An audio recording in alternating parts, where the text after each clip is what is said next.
Hello friends, Ekadashi की राम राम।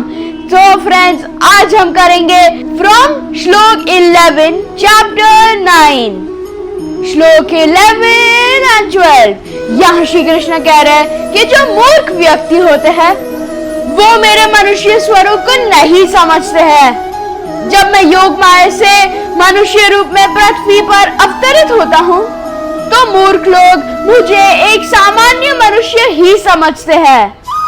ब्रह्मा जी भी श्री कृष्ण को पूजते हैं। वो कहते हैं, हे कृष्णा, आपका शरीर पंच महाभूत से नहीं बना है, इट इज डिवाइन। और आपने ये स्वरूप इसलिए लिया है कि आप आत्माओं को मोक्ष दिलवा सके। ईश्वर के रूप को लेके नास्तिक लोग कई तरह की बातें करते हैं।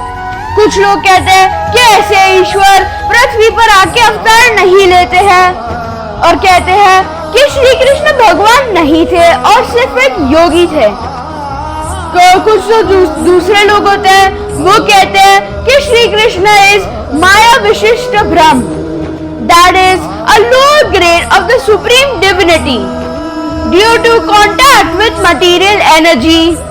और कई नास्तिक तो ये भी कहते थे कि श्री कृष्ण तो एक छलिया वाले थे। इस श्लोक से भगवान कह रहे हैं कि सारी थ्योरी इनकरेक्ट है। श्री कृष्ण इतना भी कह रहे हैं कि जो ऐसे प्रवृत्ति के लोग होते हैं जो भगवान को नहीं मानते हैं, उन्हें समझाने की आवश्यकता नहीं है क्योंकि वो नहीं समझेंगे। श्लोक 13 एंड 14 यहाँ श्री कृष्ण कह रहे हैं, और जो देव प्रकृति के लोग होते हैं वो मुझे अविनाशी समझते हैं और अनंत काल तक मन से मेरा भजन करते हैं। God has both aspects to his personality, the formless and the personal form. He is formless energy and also manifested in the personal form as Radha, Sita, Durga, Lakshmi, Kali, Parvati, etc. Divine personality or energy of God. जैसे ब्रह्म वैवर्ता पुराण में कहा गया है, ओ Radha, you are the divine goddess of Golok. Golok जहाँ श्री कृष्ण निवास करते हैं। And you exist in Vaikuntha as Mahalakshmi. अब द्वारका में कृष्ण की पत्नी रुक्मणी बनकर रहते हैं और आप मिथिला में आई माता सीता बनकर। गाइस, आपने देखा कि यहाँ पर राधा, रुक्मणी, सीता, लक्ष्मी सबका एक ही रूप बताया गया है। लोग कैसे कैसे कहते हैं कि श्री कृष्ण ने राधा से प्रेम किया था पर विवाह रुक्मणी से किया था। ऐसा नहीं है, ये दोनों ही महालक्ष्मी का स्वरूप है।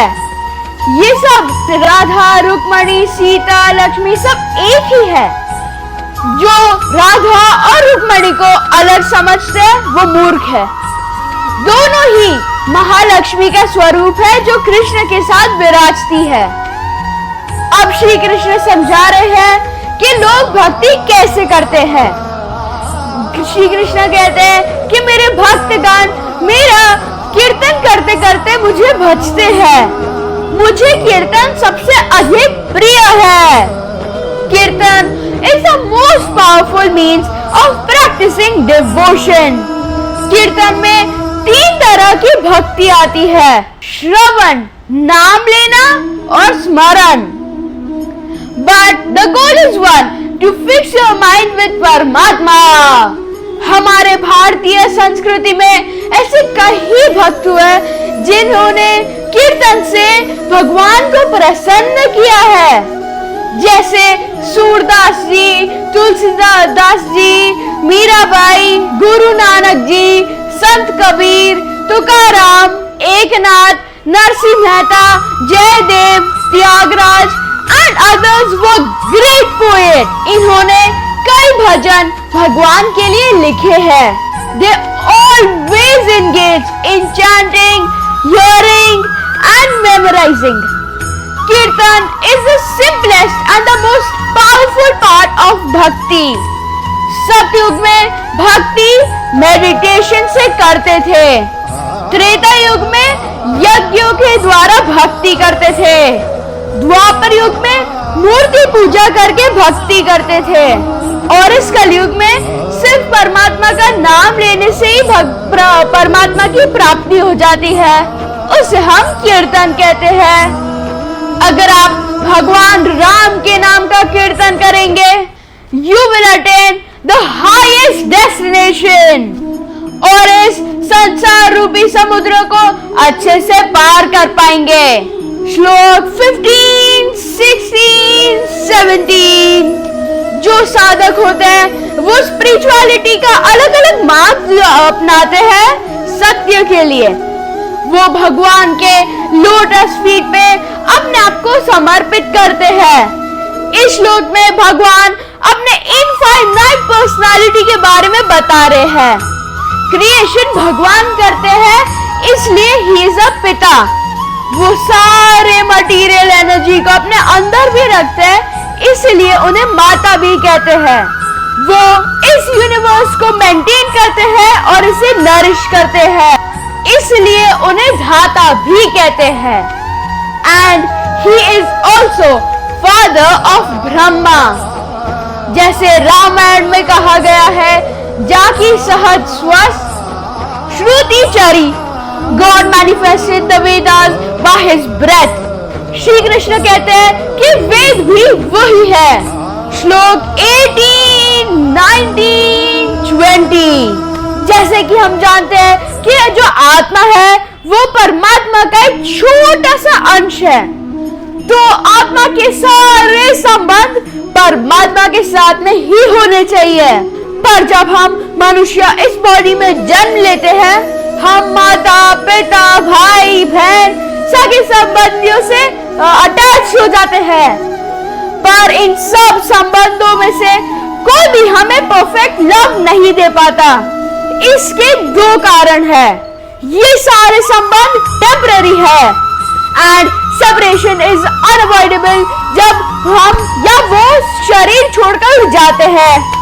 सेकेंडली, जब तक हमारा परिवार जीवित होता है, the attachment is based on selfishness and it fluctuates in direct proportion with self-interest. तो जो हमारे वर्ल्डली प्रेम है वो moment to moment, day to day change होता रहता है। जैसे कि कभी कोई मनुष्य बोलता है कि my wife is very nice, अरे she is not nice. Sometimes he says, oh she is terrible. और कभी कहता है कि मैं तो मेरी पत्नी के बगैर रह नहीं पाता। ऐसे प्यार हर पल चेंज होता रहता है। ऑन दी अदर हैंड, भगवान का प्रेम ऐसा नहीं है। वो ऐसे रिलेटिव है जो हमारे साथ कभी नहीं छोड़ते। हर समय वो हमारे साथ ही होते हैं। वो निस्वार्थ भाव से हमें प्रेम करते हैं। परमात्मा अकेले ही हमारे परफेक्ट रिलेटिव है, जो कि इटर्नल है और निस्वार्थ है। इसको समझने के लिए मैं आपको एक छोटा सा एग्जाम्पल देता हूँ। जैसे समुद्र में से दो लहरें आती है, वो दोनों एक दूसरे के साथ खेलते खेलते किनारे तक पहुंचती है। एक लहर तो पहले ही समुद्र में विलुप्त हो जाती है और एक तो किनारे में आके विलुप्त होती है। They had a deep relation between them, पर वो उसके बाद भी एक दूसरे से अलग हो जाती है और समुद्र में ही विलुप्त हो जाती है। सिमिलरली भगवान समुद्र है। हम हमारे बॉडीली अटैचमेंट से सगे संबंधी बनाते हैं, फिर एक बार उन्हें छोड़ के हमें विलुप्त होना पड़ता है। सत्य ये है कि आत्मा एक दूसरे के सगे संबंधी नहीं है। सभी को एक दिन भगवान रूपी समुद्र में एक दिन विलुप्त हो जाना है। जैसे वेदों में कहा गया है, दिव्य देवो एको नारायणा, माता पिता भ्राता सुहृद गति। भगवान नारायण ही मेरे भ्राता पिता माता है और वो ही मेरे आत्मा के फाइनल डेस्टिनेशन है। पुराणों में कहा गया है कि जब परमात्मा ने ये यूनिवर्स बनाया, सबसे उन्होंने ब्रह्मा को बनाया और उनकी क्रिएशन पे ट्रस्ट किया। ब्रह्मदेव को ये कार्य दिया था कि आप एक मटेरियल वर्ल्ड बनाओ और उसमें लाइफ लाओ। फिर भगवान ने ब्रह्मदेव को ज्ञान दिया। It is called Chatushloki Bhagavat. On the basis of Chatushloki Bhagavat, Brahmadev created the world. Shri Krishna Brahma को कहते हैं कि I am all that is. Prior to creation I alone existed.